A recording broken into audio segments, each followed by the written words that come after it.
Hello, ladies and gentlemen, boils and ghouls, and those who are your own thing, your own whoever you are. Welcome to the Gentleman Psychic.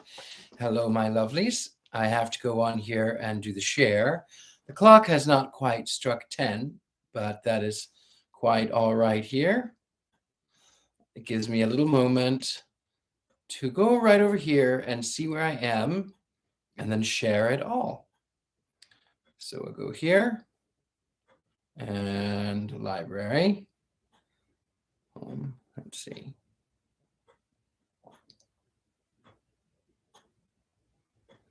Your videos. Let's see. Oh. Hello, happy birthday, Nekapika.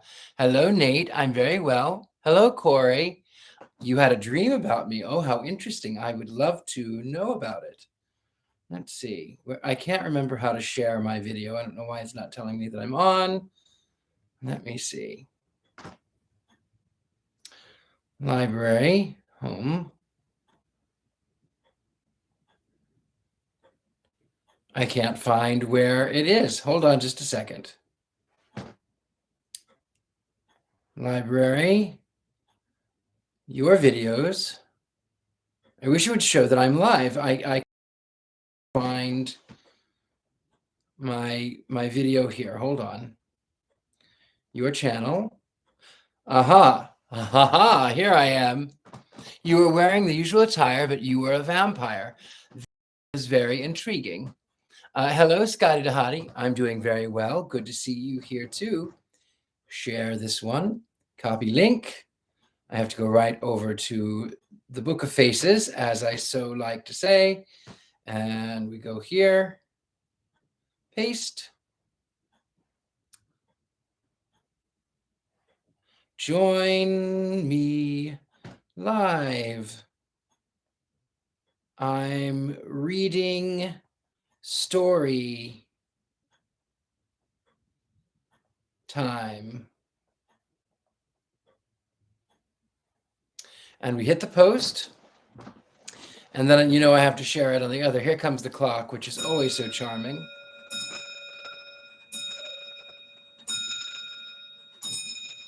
My internet seems to be rather low.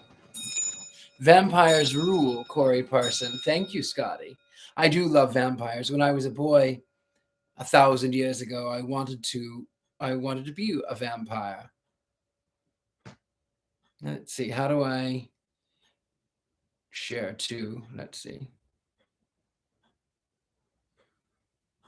More options.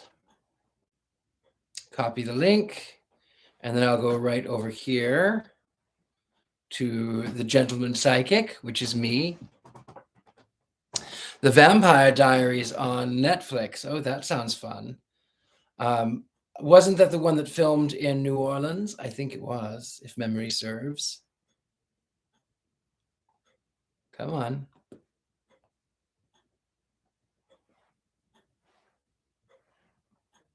And join me live. Okay, and we hit the post. All right, hello, Viking Wolf. Good to see you. I love vampires too. Vampires they were always so romantic. When I was a boy, I was an odd kid, and I wanted to be a vampire, and I loved the villains because I always thought the villains were better dressed. I thought that they were better spoken. I thought that they had nicer homes and nicer cars. And historically speaking, that is the truth. But I want to tell you a little story about my mother, speaking of villains. So I was probably 10, and I was so impressed with film adaptations of villains and vampires, and they were always so seductive and good looking.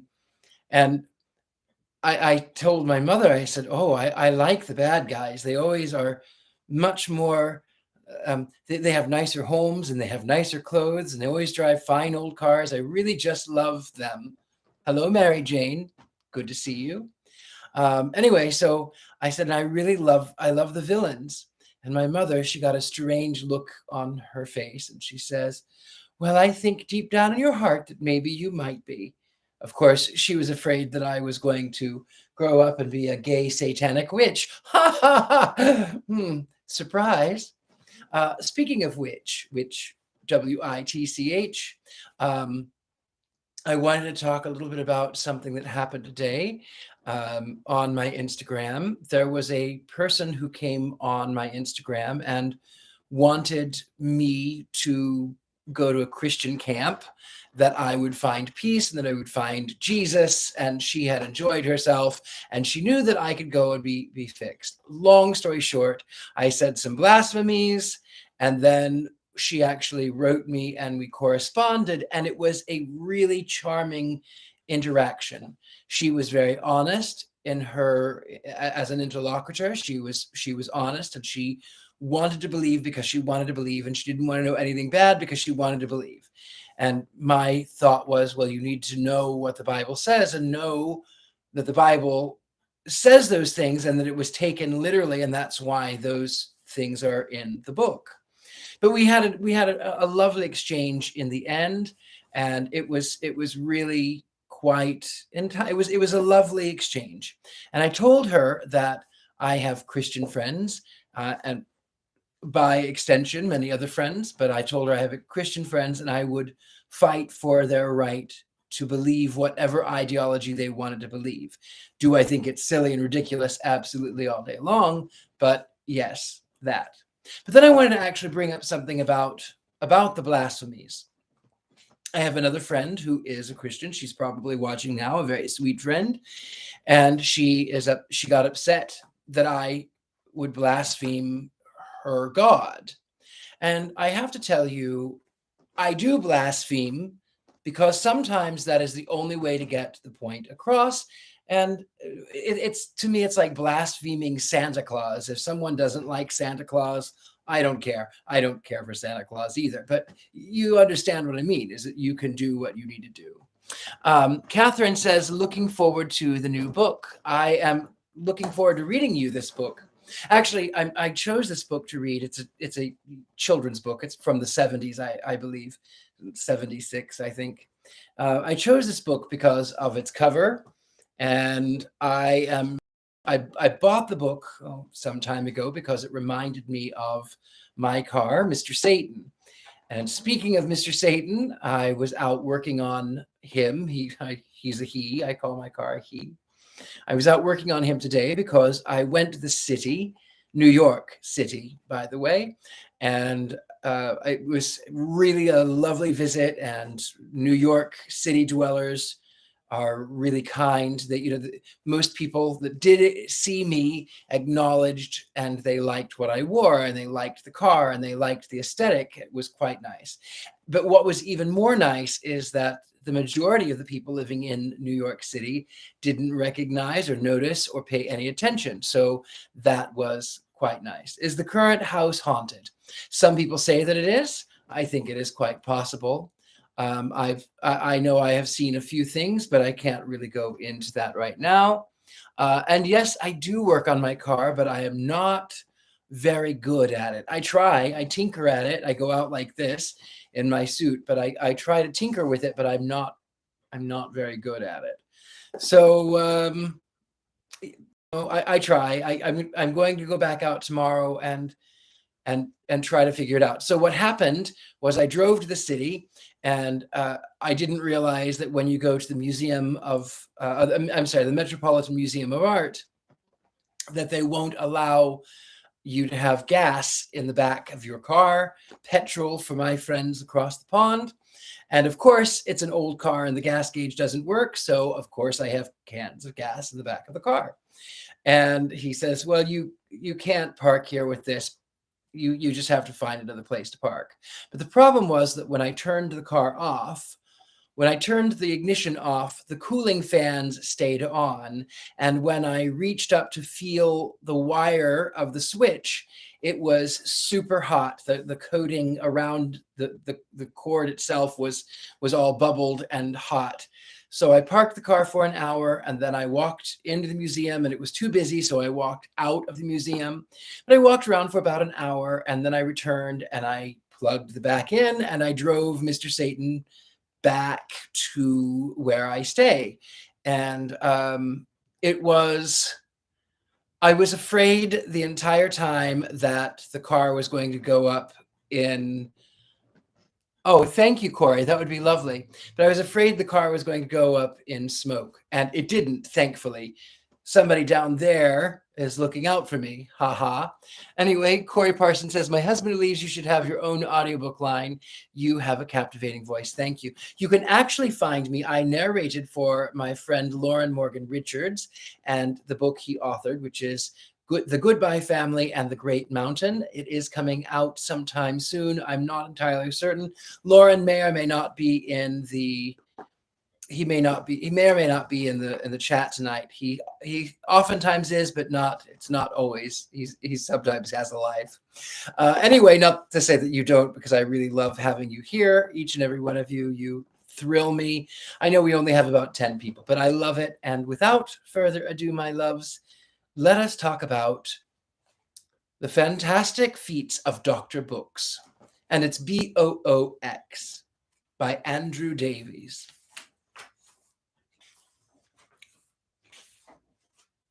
Dr. Boox and the Sore Giraffe.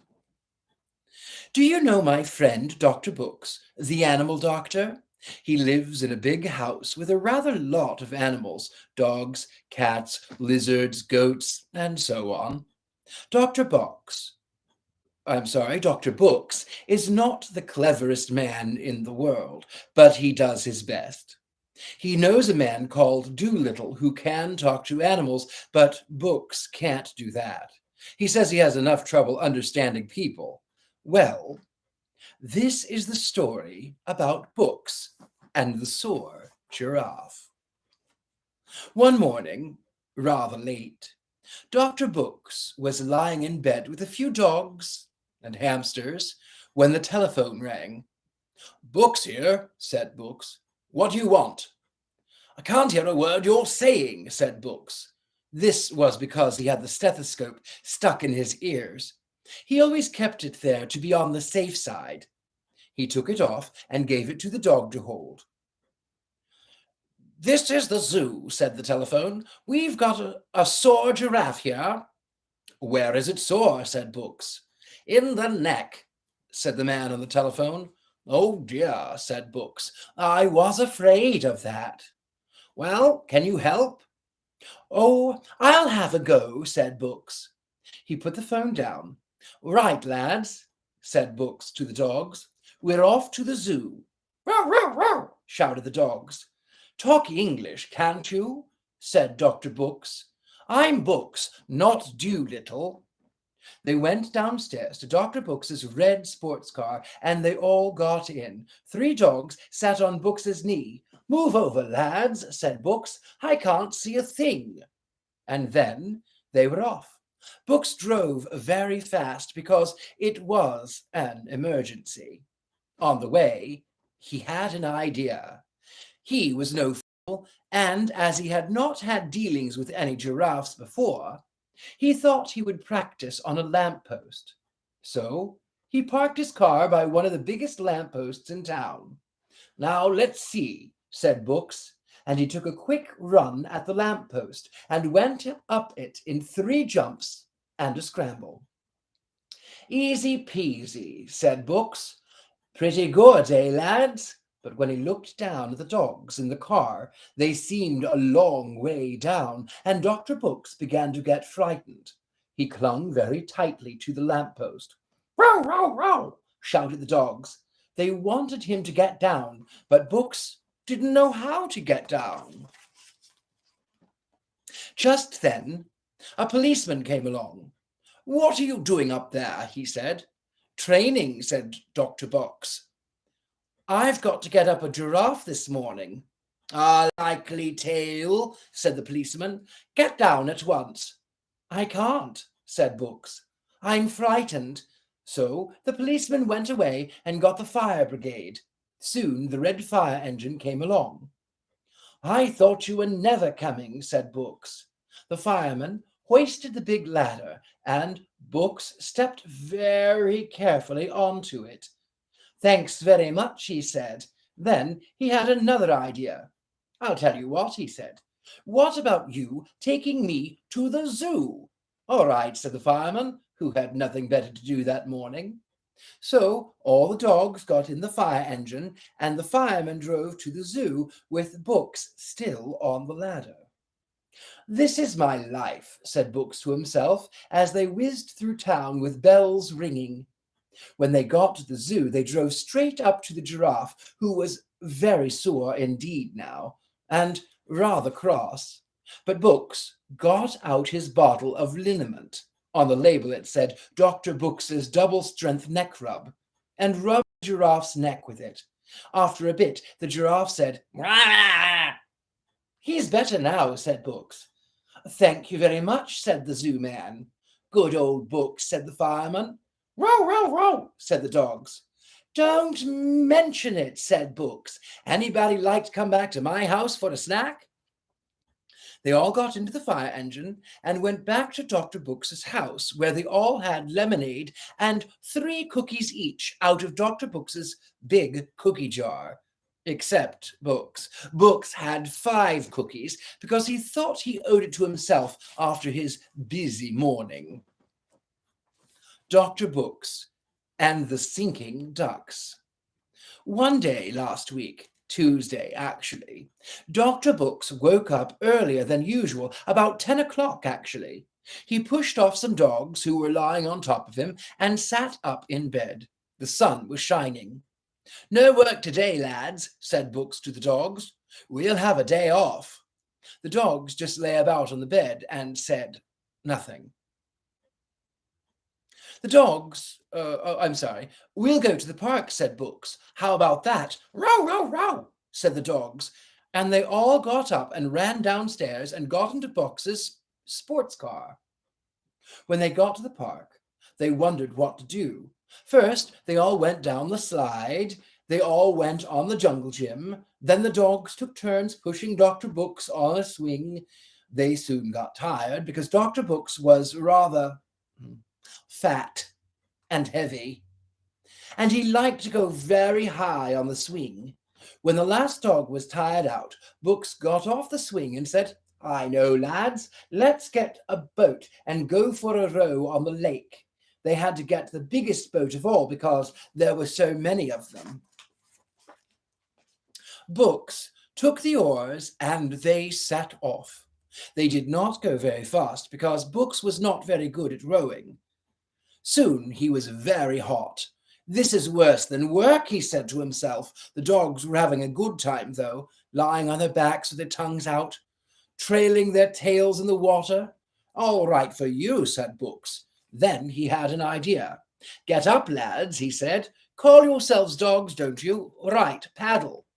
So the dogs leaned over the side and paddled, and soon the boat was going quite fast. Now this is more like it, said Books to himself. Then he heard someone shouting. It was the park keeper. Dr. Books, Dr. Books. I'm not Books, said Books. Oh, yes, you are. Well, it's my day off, said Books. But the ducks are sinking, shouted the park keeper. Books had a look. The ducks were indeed sinking. Some of them had their wings under water, and some of them had their tails under water, and some of them had sunk so far that you could only see their beaks. Astonishing, said Books. Quick, lads, out of the boat. The dogs all jumped out of the boat and carried the ducks over to the island where the birds lay on the ground, puffing and blowing. Books got out his stethoscope and examined them. These ducks are full of something very heavy, he said. That's why they're all sinking. Clever chap, said the park keeper. Row, row, row, said the dogs. But what are they full of, eh? Said Books. Search the island, lads. The dogs ran all over the island, and quite soon they found a boy with a big sack. What's in the sack? Said Books. Granny's bread pudding, said the boy. I've only been feeding the ducks. Well, said Books, you'll have to stop feeding them. They're all sinking. All right, said the boy, but what? Said Books. What can I do with Granny's bread pudding? She makes enough for a sackful every day, and I don't know what to do with it. I think I can help you there, said Books. I'm fond of a bit of bread pudding myself. So am I, said the park keeper. Row, row, row, said the dogs. So now, every afternoon, the boy, whose name is Anthony, brings a sack of Granny's bread pudding to Books's house, and Books and the park keeper and the dogs eat it all up. They all eat a lot, but Books eats the most. He says he doesn't worry about sinking because he never goes swimming. Dr. Books and the Escaped Gorilla. One morning, Dr. Books was, as usual, lying about in bed with some of his dogs when the telephone rang. Books just gave a great snore and rolled over. But a very clever dog called Towser picked up the telephone in his teeth, and all the other dogs shouted, row, row, row, to wake the doctor up. Books here, said Books, remembering to take the stethoscope out of his ears this time. This is London Zoo, said the telephone. I might have known it, said Books. What do you want this time? Do you know anything about gorillas? Said the zoo man.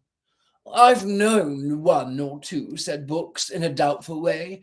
Like big monkeys, aren't they? Actually, Books knew a whole lot more about gorillas, but he didn't like to spread it around. Yes, that's right, said the zooman. Well, one of our gorillas has escaped from the zoo, and we want you to help us find him.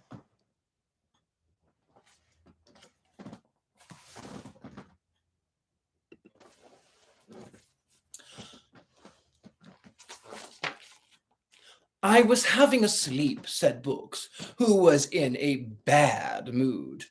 Please, Dr. Books, said the zoo man. We're all very worried at the zoo. All right, I'll take a look around, said Books, and he put the phone down. All right, lads, into the car, he said, and look out for anything hairy. Row, row, row, said the dogs, and away they roared in Books's noisy red sports car. Books thought he would go to Regent's Park first, because it was full of the kind of trees that gorillas like. And anyway, Books liked to watch the ducks there, but on the way to the park he began to feel extremely hungry. And he remembered that he had not had his breakfast yet. No wonder I'm in a bad mood, he thought to himself. I'm all empty. Just then he saw a cafe he sometimes went to, and he stopped the car with a jerk. Wait here, lads, he said to the dogs. I won't be but a minute. Large lemonade and 4 custard cream cookies, he said to the lady in the cafe. Here's your lemonade, said the lady, but we're out of custard creams. What? Shouted Books. But I haven't had my breakfast. I'm empty, a madman. I am very sorry, said the lady, but the gentleman had them all. What gentleman? Said Books. The one with the hairy overcoat. Books looked around. There was a lady in a straw hat eating jello, and there was a man in a pork pie hat eating pork pies, and there was a boy in a striped cap eating ice cream. But right in the corner there was a huge person, a very hairy overcoat indeed, with a huge pile of custard cream cookies. Dr. Books had a good look at him. He had hairy trousers as well, and hairy gloves, and hairy shoes, and a hairy face. Books was no fool. As we know, he thought to himself, something funny here, Books. And he sat down with the hairy person. Excuse me, he said to the hairy person, but I think you're a gorilla on the quiet. Said the gorilla in a friendly way. Books was right again. Come out to my car, said Books. I've got something to interest you in the trunk. The gorilla finished his cookies, and then they shambled out of the cafe. When they got to the car, Books made all the dogs squash into the back seat, on top of each other, with their tails sticking over all the back seat, and the gorilla in front of with him. Then he opened the trunk and got out his box of special emergency traveling cookies and gave them to the gorilla. Row, row, row, said the dogs, and they set off for the zoo. Now, when they got there, all the zoo men gave a great cheer. Boox has done it again, they said. Row, row, row, said the gorillas. Hurrah, said the gorilla. Don't mention it, said Boox. But when they opened the cage with its big bars, the gorilla wouldn't go in. They pushed and shoved, and they threw cookies into the cage, but still the gorilla would not move. He wants to stay with you, said the zoo man to Dr. Boox. Oh, you must be joking, said Boox with an uneasy laugh. You can have him, said the zoo man. No, no, no, but I don't need a gorilla, said Boox. The gorilla put his arms around Boox and started to cry. Boox couldn't stand it. Oh, all right, said Boox, and the gorilla got back into the car. No more work today, said Boox when they got home, and they spent the afternoon playing soccer in the garden.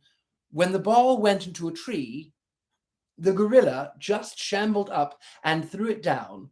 They all had a great time.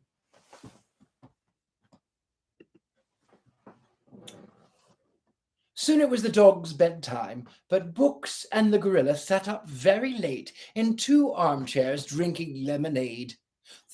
And Dr. Boox opened a big barrel of cookies. The gorilla didn't say much, but Boox didn't mind. He told the gorilla some stories about his early days in Africa.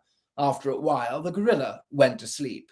Boox tucked him in with four rugs and went off to bed, feeling very happy.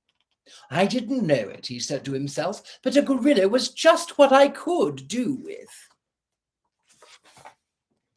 Dr. Boox and the Slow Greyhound.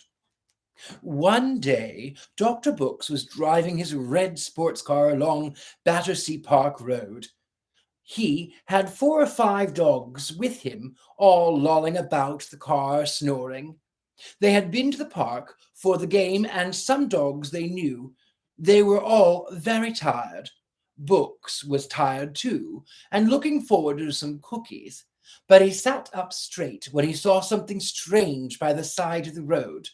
There was a fat man with a bowler hat and a thin man in a flat cap, and they were both red in the face and bad-tempered looking. They were trying to pull something out of the back of the van. Come out, they were shouting. Wake up, lads, said Boox. Something funny here. And he stopped the car. What you got here? He said. A no-good greyhound, said the fat man. We're taking him to the dog's home, but he won't come out. Right, lads, said Boox. Into the van. 4 dogs jumped into the van, and after a lot of grunting and sniffing, 5 dogs fell out in a heap. Boox's dogs got back in the car, and there stood a beautiful white greyhound. The greyhound looked at Boox and gave a great yawn. He looks all right to me, said Boox. What's the matter with him? He's a slow greyhound, said the fat man. He comes in last in all the races.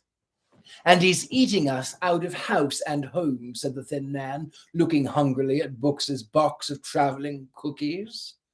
So we're getting rid of him, said the fat man. Boox thought for a minute. I'll tell you what, he said. I'll take him off your hands. Well, I don't know about that, said the fat man. Funny how you get hungry around this time of day, said the thin man, looking at the cookies. Boox gave him the cookies. It's a deal, said the man. They got back in the van, and Boox drove home with the dogs. The greyhound was draped gracefully around his shoulders, and Boox felt as warm and cozy as if he had a fur coat on. The next evening, Boox decided to see how slow the beautiful greyhound was. He put him in a race. The race was at the White City Stadium, and all the fast dogs were there. Boox and the gorilla sat in the best seats to watch the race, eating cookies and drinking lemonade. All the dogs got into little cages, ready for the race. Boox's greyhound was the last to go in. He was in trap number 5, and he had a little coat with 5 on it. Then a man pressed a button, and the electric toy rabbit started whizzing around the track. When it came past the greyhounds, the gates opened, and they all whizzed after it as fast as they could go. All except Boox's dog. He came lolloping out very slowly and sleepily, last of all. He took one look at the rabbit, yawned, turned round 3 times, and lay down. All the people watching laughed. "The slow greyhound's back," they shouted. That night in bed, Boox couldn't go to sleep. He was worrying about the slow greyhound. What could be making him so lackadaisical? Then he heard noises from downstairs.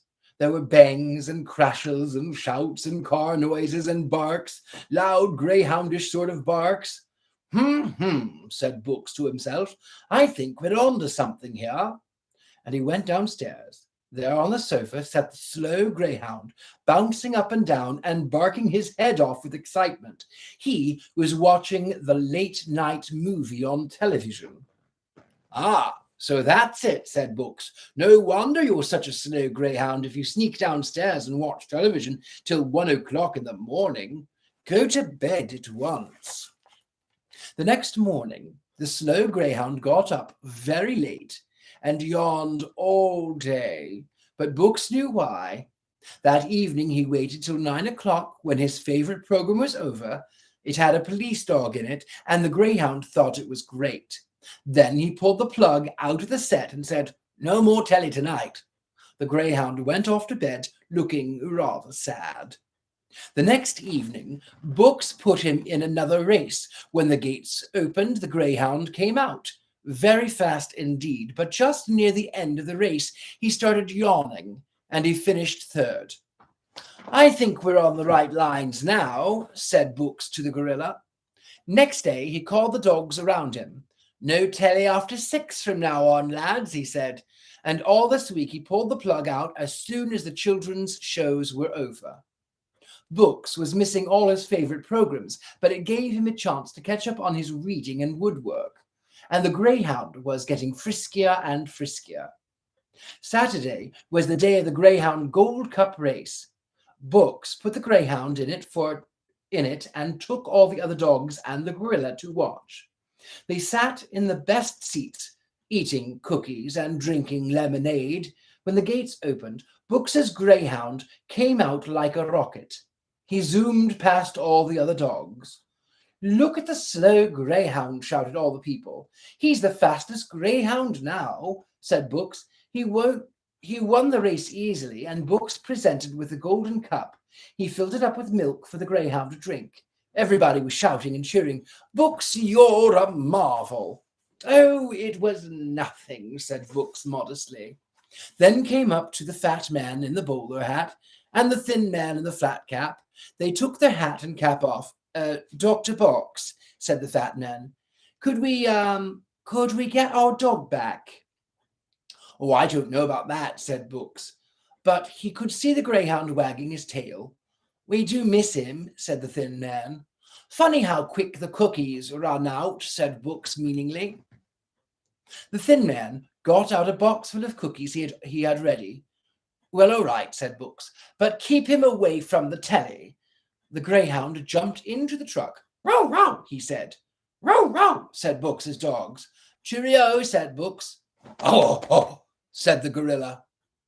Well, the fat man and the thin man must have looked after him and kept him away from the telly, because it still wins all the races. If you ever go to a greyhound race, look out for him. He goes like a rocket. Dr. Boox and the boxing kangaroo. One morning, Dr. Boox came down to breakfast late as usual and found to his dismay that he had completely run out of biscuits. "This is disastrous," he shouted. "Quick, lads, into the car." All the dogs rushed into the car. The gorilla opened the garage doors, and they all set off to the market, moaning and groaning because they were so hungry. Boox parked the car outside the market and got out with the dogs and the gorilla. "Full speed to the cookie counter, lads," he said, but just as they got to the door, he stopped and frowned. Something peculiar was going on. There were a lot of bangs and thumps, a lot of shouts and screams coming from inside. Just then, a man came flying out the door and landed with a thump at Boox's feet. "What's going on?" said Boox. "Help, help," shouted the man, and ran off down the street. Said Boox to himself. "We'd better play it crafty." "Go and see what's going on, Towser," he said to his cleverest dog. Towser went into the market, sniffing and snuffling, and there was a short pause. Then out of the door flew Towser. The gorilla just managed to catch him. "What happened?" said Boox. "Row, row, row, row," said the Towser in a frightened voice. Said Boox. "You have to lie down in the car, Towser. This smacks of kangaroo to me." He turned to the gorilla. "Let's go," he said in a brave voice. Hand in hand, Boox and the gorilla went into the supermarket. There was nobody in sight, but there was some thumping from the direction of the meat counter. They turned the corner, and there was an enormous kangaroo in boxing gloves, bouncing up and down, throwing sausages about. "Ha ha, I was right," said Boox. "This is a boxing kangaroo from a circus. Do you think you could get him in a grip?" The gorilla beat his chest a bit, then set off bravely, shuffling around the kangaroo like a wrestler. Just as he was about to spring, the kangaroo bounced up and gave him a thump on his hairy chest. "Oh," said the gorilla, sitting down and looking anxiously at Boox. The kangaroo bounced up and down and got ready for another thump. Then Boox had a brilliant idea.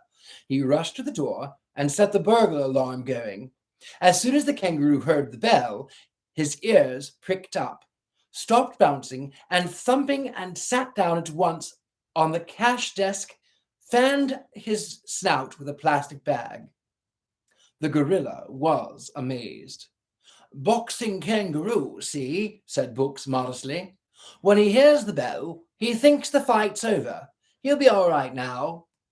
The manager and all of the assistants came out of the cupboards they'd been hiding in. "Boox," they said, "you've done it again." "Row, row, row," said the dogs. "Well," said Boox, "I'd better take him back to the circus." He took the kangaroo's paws and led him out to the car. The manager came rushing out with 2 barrels of biscuits. "Please accept these with my compliments," he said. Boox was just loading them into the trunk when he heard another alarm bell. It was from the bank across the road. 3 men came running out with guns and big bags of stolen money. Bank robbers. The kangaroo bounced up and down and started thumping the sides of the car. "Quick," said Boox, "point him in the right direction." The gorilla pointed him at the bank robbers, and with 3 quick thumps, the robbers had been knocked down and the money bags were lying in the road. "Ring your bell," said Boox to the boy on the bicycle. The boy rang his bell, and the kangaroo sat down for a rest.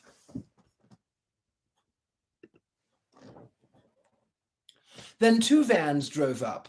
One van was the police van to take the robbers away, and the other van was the circus van out looking for the kangaroo. The kangaroo looked very pleased to see his trainer again.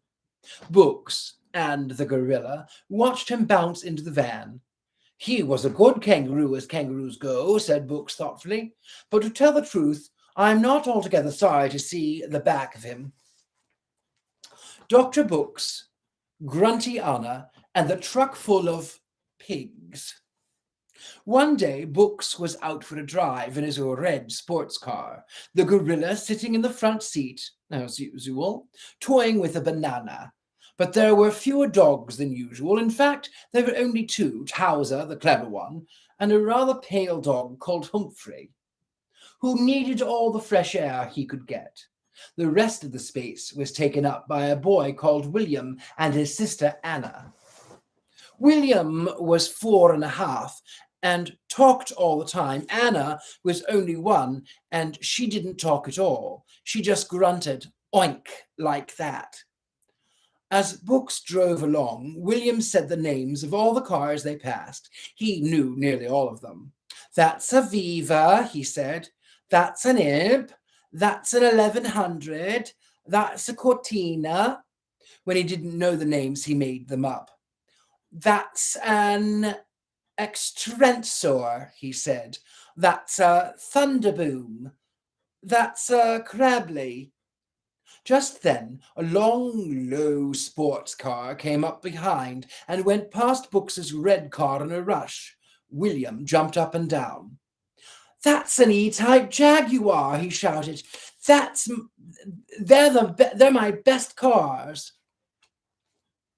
Said Boox in a grumpy voice, because he thought his car was the best in the world. What's your favorite car, Anna? Said Anna. William thought this was very funny. What's your favorite pudding, Grunty Anna? He asked. Said Anna. William laughed so much he nearly fell out of the car. Then Boox turned into a narrow street. He had to drive very slowly because in front of him, taking up nearly all the road, was a very big, very old, very slow lorry. It rattled and swayed, and big clouds of black smoke came from the underneath. The gorilla started to cough, and Humphrey looked as if he was going to be sick. What do you think would be in the back of that truck? Said Boox. Must be a heavy load. I think potatoes, said William. What do you think, Grunty Anna? Said Anna. Just as she had said that, there was a loud bang. The big door at the back of the truck burst open, and out jumped about 20 pigs. Boox stopped his car with a screech of brakes as the pigs ran out in all directions. Two men jumped out of the truck and started to shout at the pigs and wave their arms about. The pigs took no notice of that at all. They ran down the street, into people's gardens, and into all the shops. Give us a hand, Dr. Boox, said the pig men. I'll do my best, said Boox. Out of the car, lads. The gorilla and the two dogs jumped out and started to round the pigs up. Most of the pigs jumped straight back into the truck when they saw the gorilla beating his chest, and Towser and Humphrey rounded up the rest of them. The pigmen closed the big doors and tied them up with a string. The truck was just about to start when a woman came running down the street shouting, "Quick, quick," she shouted. "There's a terrible great pig in my bathroom." The pigmen looked at each other. "Grouser," they said. "We forgot Grouser." "Who's Grouser?" asked Boox. "The big fierce boar," said the pigmen. "Once he gets in a bathroom, there's no getting him out." "Well, I won't have it. I won't have it," said the woman. So Boox and the woman and the two pigmen and the gorilla and the dogs and William and Anna went back up the road into the house and up the stairs. Boox pushed the bathroom door open very gently, and there, on the bath mat, was the largest pig he had ever seen.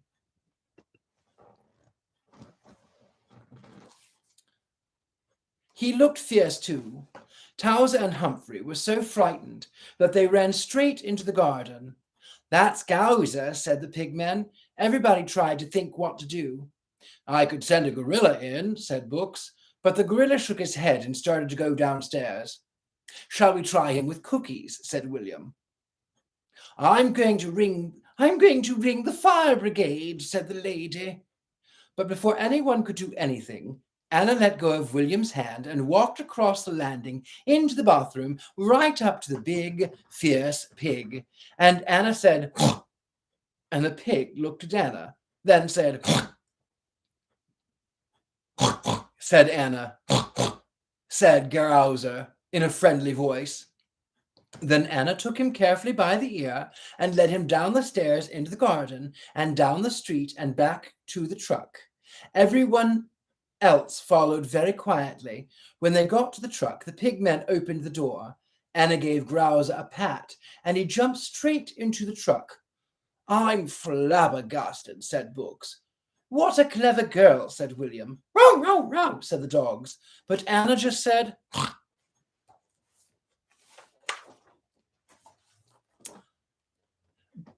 Dr. Boox and the Lambton Worm.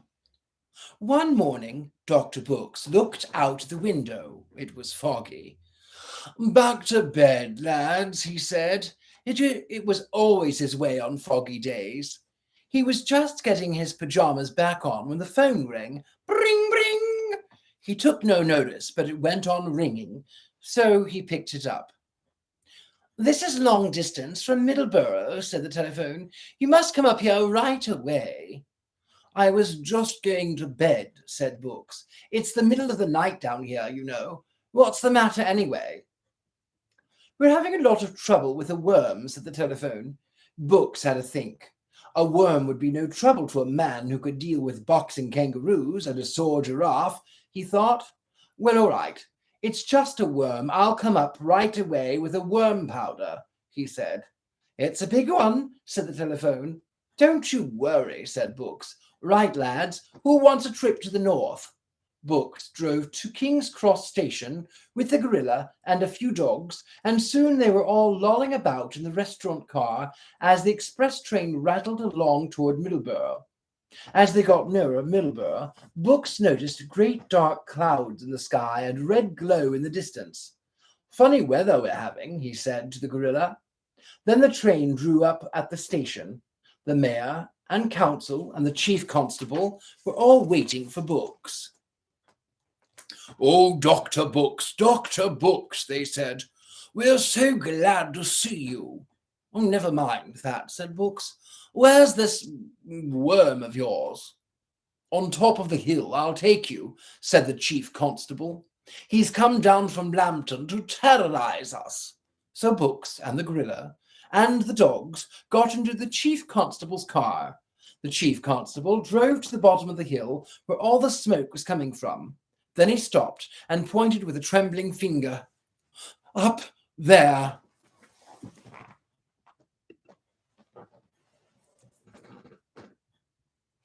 On top of the hill, in the middle of all the smoke, he could just see an enormous creature about the size of a row of bungalows covered with black, shiny scales. It had paws like mechanical diggers, red eyes the size of color television sets, and fire was coming out of its mouth. I don't call that a worm, said Boox. I call that a dragon. Well, said the chief constable, we call them worms hereabouts. Fooled again, thought Boox. Right then, he said to the gorilla. Let's see what's what. The gorilla looked nervous. The thing with these worms, said Boox, making it up as he went along, is to let 'em know who's master. Let's take a picnic up to Haversack. So the gorilla took some bread and cheese and a haversack, and they strolled up the hill. The worm watched them coming. When they were nearly at the top of the hill, it stretched its long neck and said, "Brrrah!" and shot a long flame towards them. Quick as a flash, Boox whipped out a cigar and put it in his mouth. The end of the flame just touched it, and Boox puffed hard. Thanks a lot, he said. Rotten weather we're having. The worm blinked its huge red eyes twice. Get out the bread, whispered Boox. The gorilla took out 2 slices of bread out of his haversack and held them up. Gently now, said Boox to the worm, and put a finger to his lips. The worm blinked again and looked at the bread. Then it made a soft, whispering sort of roar, and blew a very gentle flame toward the bread, which turned into a beautiful golden brown toast. Boox held up his hands. Just right, he said. The dragon blinked his eyes, lay down, and sighed quietly. The leaves on the nearby tree turned brown. The trouble with this worm, said Boox, is that nobody wants him. He had to think. Who does need a lambton worm? But then he heard the tramp, tramp, tramp of a lot of boots at the bottom of the hill. It was the men from the steelworks. What's the matter? Shouted Boox. Closed down today, said the men. No fuel for all the furnaces. Ah, said Boox. I think I can help you there. Come with me, he said to the worm, and try to keep your mouth shut on the way. When they got to the steelworks, Boox led the worm down to the cellar. It was a tight fit, but they just got in. Right, said Boox. Let yourself go. Blah! Went the worm, and the furnaces blazed away. The men came back to work, and all the people from Middleborough came out and danced in the streets, a sight never before seen. Boox had tamed the lambton worm. Boox says that the worm is still down there in the cellar, but he's getting old. They only use him for emergencies now, so if you go to Middleborough, you might ask after him, but don't be surprised if they pretend to know nothing about it. They like to keep themselves to themselves around there, you know. Dr. Boox and the Stranded Whale. After his adventure with Lambton Worm, Boox decided that he owed himself a holiday, so he took the gorilla and the dogs to the coast. What I fancy, said Boox, is a bit of fishing off the South Shields Pier. But when they got out of the train at South Shields, what did they see but a great crowd of people? It seemed as though all the people of the South Shields were there. What's all the fuss about? Said Boox. Oh, Dr. Boox, they said. It's a poor stranded whale. Back in the train, lads, said Boox. But you must help, said the people. No, I'm on holiday, said Boox. Anyway, I'm not a whale man, I'm a worm man. Oh, please, Dr. Boox, they said. Oh, all right then, said Boox grumpily. When he got down the pier and saw the whale, nearly fell down in amazement. Whales are big things at best of times, and this one was a very big whale, as whales go. It was nearly as long as South Shields Pier. It looked at Boox sadly out of its small, wet eyes. Oh, never mind, whale, said Boox kindly. Boox will see you all right. Boox and the gorilla got up on the whale to take stock of things. They walked right down to the tail and back up to his head. It was so long that they were quite tired by the end of the walk, and Boox sat down on its head to think. He thought a long time. Then he said, We've got to make him slippery. That's the answer. Then he stood up on the whale, and all the people crowded round. People of South Shields, said Boox importantly, get grease. All the people of South Shields went off to get grease.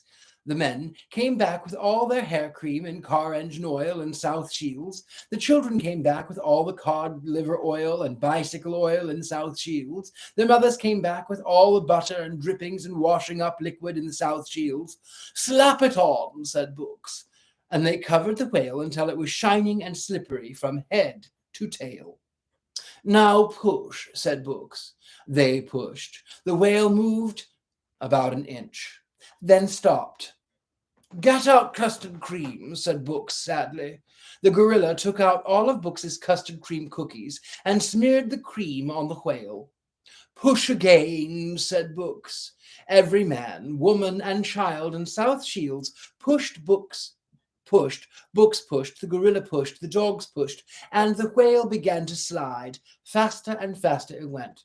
Easy does it, said Boox, and with a great soft plop, the whale was back in the sea, and the big wave ran softly up South Shields Beach. All the people of South Shields cheered.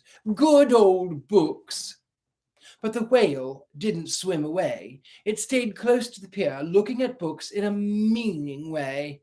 Boox thought, You know what, he said. I think he wants to give us a lift. Coming, lads? And Boox, the gorilla, and the dogs stepped on to the whale's back, while the people of South Shields stared in astonishment. Full speed for London, said Boox. Anyone know how to steer a whale? In London, great crowds of people gathered on the Thames embankment. They were all waiting to see the wonderful sight. Would Boox make it? Then the ship's sirens boomed in the distance, and the cannons roared. Up the Thames came the great whale, cruising slowly and majestically under London Bridge, with the dogs barking, the gorilla beating his chest, and Boox waving his hat to the crowd. Good old Boox, the shout went up. The great whale doctor. Boox smiled his modest smile. It was nothing, said Boox. The end. Now, let us go back and read a little bit as to what was going on. Some of the comments. Let's see. We have quite a few comments today, which is nice. Okay, let's see. Good evening. Yes. Work on your car. I do. There we go. Let's see. True. Hi, Cody.